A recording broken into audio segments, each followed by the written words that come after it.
दीन की सच्ची कहानी, हराम की कमाई का अंजाम।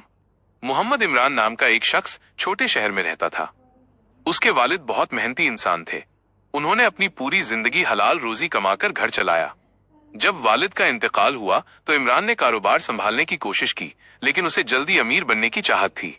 शुरू में वो कपड़े का छोटा सा कारोबार करता था, मगर जब उसने देखा कि आसपास के लोग शॉर्टकट से पैसा बना रहे हैं, मिलावटी सामान बेच रहे हैं, झूठ बोल रहे हैं, सूद ब्याज पर कारोबार कर रहे हैं, तो उसके दिल में भी लालच पैदा हुआ। उसने सोचा, हलाल से कब तक पैसा कमाऊंगा? जिंदगी तो तेजी से निकल रही है। अगर मैंने भी थोड़ा सा झूठ और मिलावट कर ली तो मुझे कौन देखेगा? धीरे धीरे उसने कपड़ों में मिलावट करना शुरू कर दी। कम दर्जे का कपड़ा महंगे दामों में बेचने लगा। उसकी दुकान चल पड़ी और आमदनी अचानक बढ़ गई। घर में ऐशो आराम आ गया, बच्चों की फरमाइशें पूरी होने लगी, बीवी की आंखों में खुशी नजर आने लगी। लेकिन उसके दिल की गहराई में हमेशा एक बोझ था। नमाज के वक्त उसके अंदर ख्याल आता, क्या मेरी कमाई पाक है? मगर वो इन ख्यालों को झटक देता। एक दिन उसका बड़ा बेटा अयान बीमार पड़ा। इलाज के लिए वो शहर के सबसे अच्छे डॉक्टर के पास गया। लाखों रुपए खर्च हुए, लेकिन बीमारी ठीक न हुई। जब उसने अपने एक बुजुर्ग रिश्तेदार से मशविरा किया तो उन्होंने सख्त लहजे में कहा, इमरान, तूने जो कमाई घर लाकर बच्चों को खिलाई है उसमें हराम मिला हुआ है।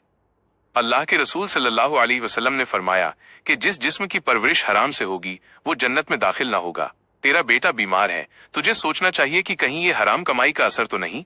ये बात इमरान के दिल पर पहाड़ की तरह गिरी। वो रात भर सो नहीं सका। उसे अपने वालिद की नसीहत याद आई। बेटा, हलाल कमाना मुश्किल है, मगर बरकत उसी में है। उसने तौबा करने का इरादा किया, मगर शैतान उसे फुसलाता, इतनी दौलत कैसे छोड़ देगा? दुकान बंद कर दी तो बीवी बच्चों का क्या होगा? कई दिन तक उसके अंदर जंग चलती रही।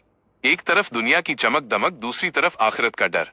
आखिर एक दिन मस्जिद में इमाम साहब के बयान ने उसके दिल को तोड़ दिया। इमाम ने आयत पढ़ी, ऐ लोगो, जमीन और आसमान की हलाल चीजों को खाओ और शैतान के नक्शे कदमों पर मत चलो, वो तुम्हारा खुला दुश्मन है। कुरान 2:168।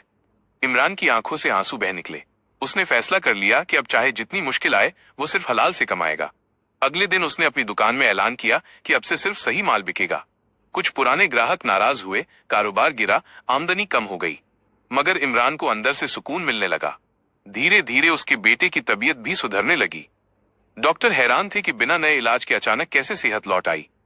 इमरान समझ गया, ये अल्लाह की रहमत है। वक्त गुजरा, कारोबार छोटा रहा, लेकिन बरकत से भरा रहा। घर में अब फिजूल खर्ची नहीं थी, मगर सुकून और मोहब्बत बहुत थी। इमरान अक्सर अपने बच्चों से कहता, बेटा, कभी भी हराम की तरफ मत जाना।